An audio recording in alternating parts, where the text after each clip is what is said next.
The other day I saw a video and I knew immediately I had to share it with you guys. It's actually a few months old, but it was new to me, so I figured that maybe some of you had missed it as well. It's a video of a Christian Texas state congressperson who is discussing a bill that would require all public schools in Texas to display the 10 Commandments in the classrooms. And when I set it up like that, you might guess that I'm sharing this as rage bait, but I swear it's not. You're going to enjoy this. And I say this to you as a fellow Christian. Representative, I know you're a devout Christian, and so am I.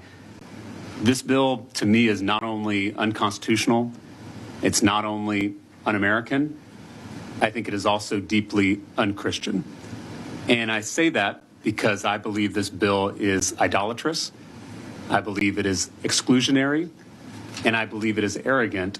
And those three things, in my reading of the gospel, are diametrically opposed to the teachings of Jesus. You probably know Matthew 6:5, when Jesus says, "Don't be like the hypocrites who love to pray publicly on street corners.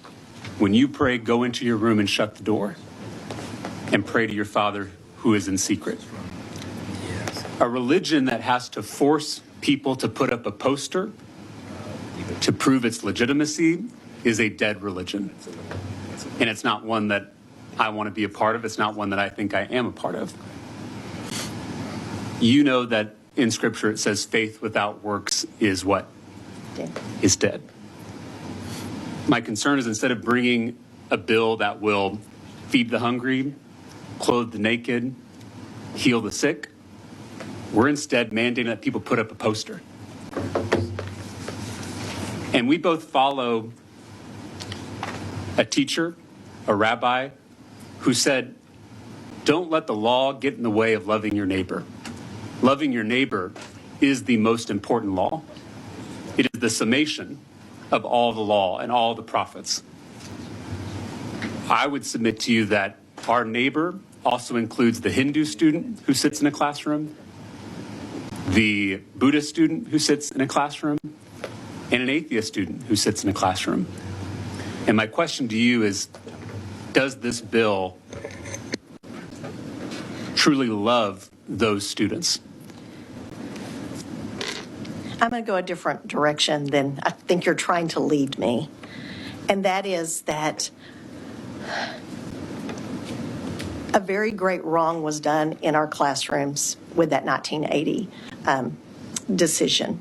Every time on this committee that we try to teach students values like empathy or kindness, we're told we can't because that's the parents' role.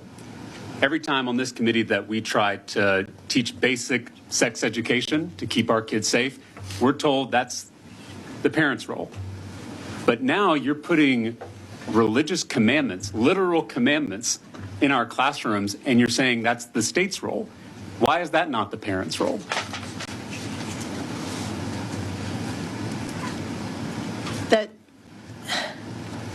That's really an interesting rabbit trail that you've gone on with that. Would you be comfortable with adding language to receive parental consent from all the parents of students in the classroom before putting it up? I would not. I am, again, going to keep it clean as it came over. So you don't want parental consent when it comes to students receiving religious commandments?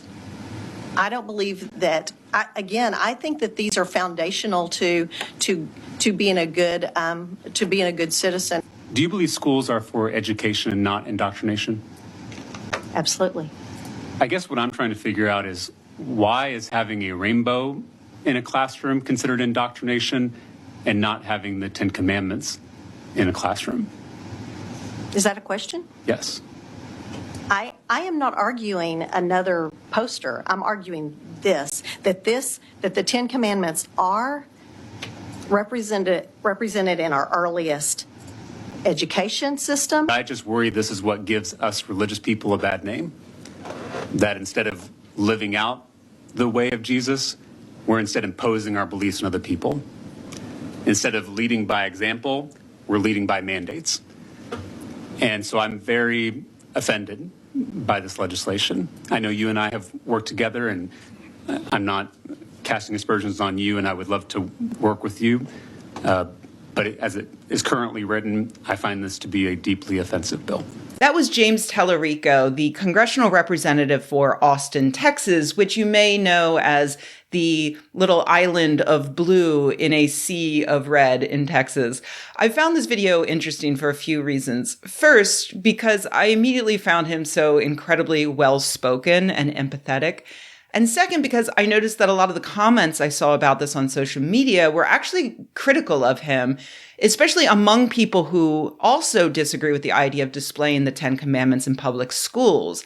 And the main problem people seem to have was that it's wrong for two American politicians to be talking at all about their religion when our country was founded on separation of church and state. Their religion should not come into this debate at all. And I get that. I really do. I am a secularist who strongly believes that religion has no place in government buildings. As soon as I hear a legislator make a religious argument for anything, even something I agree with, I generally think that politician should be politely escorted out of office.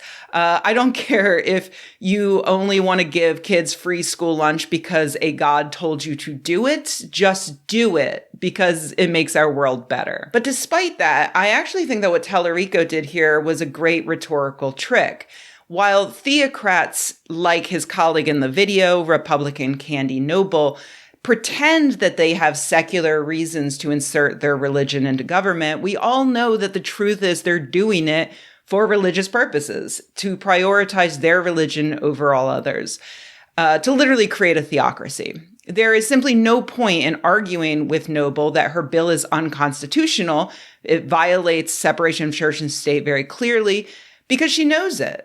She knows this. It's already been judged. The entire point of this is to pass the bill and force the current theocratic Supreme Court to overturn the rulings of the previous Supreme Courts, which have always found this sort of thing unconstitutional, more or less. So Tellerico clearly makes a decision to ignore the secular arguments in order to have a more productive and possibly more persuasive argument with Noble. Now, there's very little chance that one argument will change the mind of a woman of such religious conviction that she is happily and publicly trying to throw away the Constitution. But if there is a chance, this is probably how to do it.